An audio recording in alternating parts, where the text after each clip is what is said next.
As I sat in my dimly lit study, surrounded by ancient tomes of wisdom, their leather-bound spines cracked with age and use, I couldn't shake the feeling that something was amiss. The world outside my window seemed to spin faster with each passing day, a whirlwind of desires and deceptions that threatened to sweep away the very foundations of our humanity. The soft glow of my desk lamp cast long shadows across the room, mimicking the dark corners of the human psyche I was about to explore. It was in this moment of quiet contemplation, as the clock ticked softly in the background, marking the relentless passage of time, that I realized the true nature of the beast that plagues our modern society: hidden envy. This insidious force, lurking beneath the surface of our daily interactions like a serpent coiled and ready to strike, has the power to corrode the very foundations of our relationships and our inner peace. It whispers in the ears of the unsuspecting, feeding on insecurities and breeding discontent. I found myself pondering the countless ways in which this silent predator manifests in our lives, from the subtle glances of disapproval to the more overt acts of sabotage. But what if I told you that the key to unmasking this silent destroyer lies not in the actions of others, but in the depths of our own souls? This realization, as it dawned upon me, sent a shiver down my spine, for it meant that the journey ahead would be as much about self-discovery as it was about understanding others. The Stoics, those ancient masters of self-reflection and emotional control, knew all too well the dangers of envy. Their teachings, weathered by time but no less potent, echoed through the centuries, offering a beacon of hope in the tumultuous sea of human emotions. They understood that this emotion, more than any other, had the power to steal our happiness and cloud our judgment, turning friend against friend and brother against brother. As I delved deeper into their teachings, poring over the words of Seneca, Marcus Aurelius, and Epictetus, I began to see the world through a new lens, one that revealed the hidden truths behind the facades we all wear. The pages of these ancient texts seemed to come alive under my fingertips, each word a stepping stone on the path to greater understanding. It was then, in the quiet hours of the night when the world slept and my mind raced, that I stumbled upon a revelation so profound, it threatened to shatter everything I thought I knew about human nature. The truth, I realized, was both simpler and more complex than I had ever imagined, a paradox that would take a lifetime to fully unravel.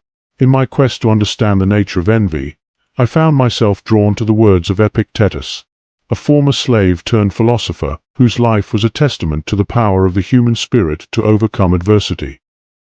His teachings on the dichotomy of control became my guiding light in the darkness of human emotions, a north star by which to navigate the treacherous waters of interpersonal relationships. "We cannot choose our external circumstances," he said, his words resonating across the centuries, "but we can always choose how we respond to them." This simple yet powerful statement, born from a life of hardship and deep reflection, became the cornerstone of my journey, leading me to question everything I thought I knew about the motivations of those around me. As I applied this newfound wisdom to my daily life, venturing out from the safety of my study into the bustling world beyond, I began to notice subtle shifts in my perception. The colleague who always seemed to one-up me in meetings, his voice dripping with condescension, perhaps he was driven by a deep-seated insecurity, rather than malice, his bravado a fragile shield against his own perceived inadequacies.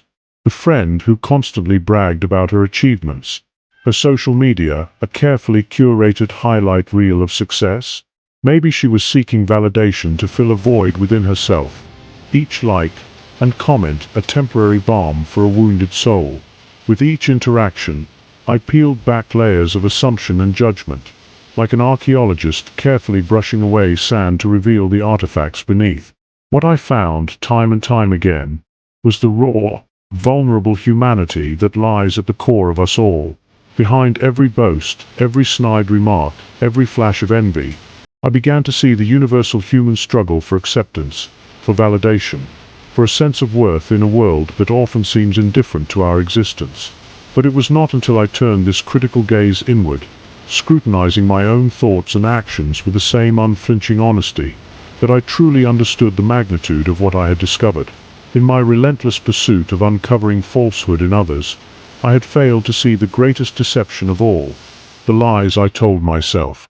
The envy I so readily identified in those around me was but a reflection of my own hidden desires and fears, a mirror held up to my soul that I had been too afraid to look into. This realization hit me like a thunderbolt, shaking the very foundations of my being, and forcing me to confront the uncomfortable truths I had long ignored. As I grappled with this newfound self-awareness, the walls of my study seemed to close in around me. I couldn't help but wonder, how many of us go through life blind to our own motivations, projecting our insecurities onto others like shadows on a cave wall?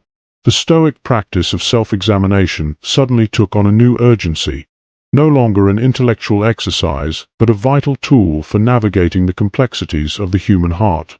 I realized that true wisdom lay not in identifying the faults of others, but in having the courage to confront our own shadows, to stare unflinchingly into the abyss of our own psyche and emerge stronger for it. With this epiphany came a profound sense of liberation, as if a great weight had been lifted from my shoulders. By acknowledging my own capacity for envy and falsehood, by embracing the flawed and beautiful humanity within myself, I found myself more capable of extending compassion to others. The world around me began to transform, not because it had changed, but because I had. The harsh judgments I once passed so freely gave way to understanding, the walls of suspicion crumbling to reveal the shared struggles that unite us all. Each instance of envy I encountered, whether in myself or others, became a chance to practice empathy, to reach out with kindness rather than recoil in judgment. I began to see that the path to authenticity and genuine connection lay not in perfection, but in the honest acknowledgement of our shared imperfections. As I sit here now, penning these words in the soft light of dawn, I am filled with a mixture of humility and hope.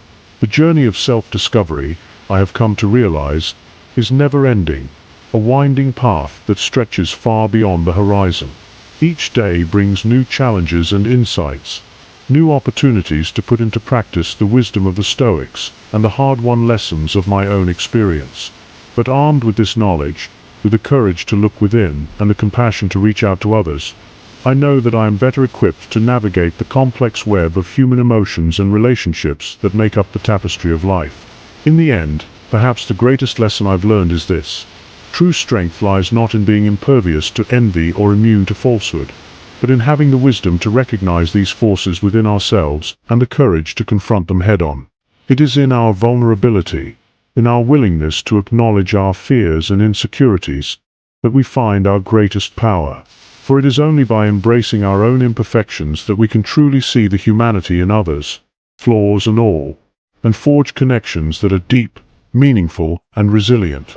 And so, as I close this chapter of reflection and prepare to step once more into the world, I carry with me a newfound sense of purpose and understanding. The journey ahead may be long and at times difficult, but I am no longer afraid of the shadows within myself or others. Instead, I welcome them as teachers, as reminders of our shared humanity, and as opportunities for growth and connection.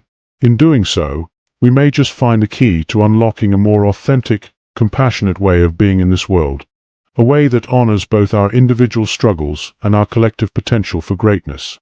I hope you enjoyed and learned something from the video. Please subscribe to our channel to help us create new content. Until the next video.